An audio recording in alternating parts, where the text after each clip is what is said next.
माता सती के आत्मदाह के बाद भगवान शिव गहरे वैराग्य में चले गए थे और संसार के कल्याण के लिए उनका फिर से गृहस्थ जीवन में आना आवश्यक था।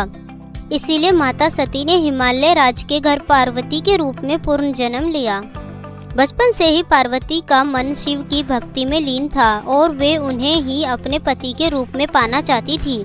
शिवजी को प्रसन्न करने के लिए उन्होंने हजारों वर्ष का घोर तपस्या की। केवल कंद मूल खाकर और अंत में केवल हवा पीकर वे तप में लीन रही। उनकी तपस्या की अग्नि से तीनों लोग कांपने लगे।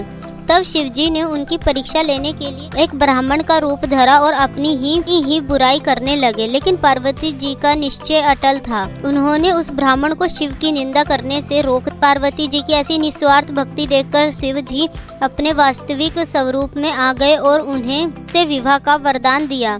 जब विवाह का दिन आया तो भगवान शिव की बारात बहुत ही अनोखी थी। उनके साथ भूत प्रेत पिशाच अघोरी और सभी प्रकार के जीव जंतु बाराती बनकर चले।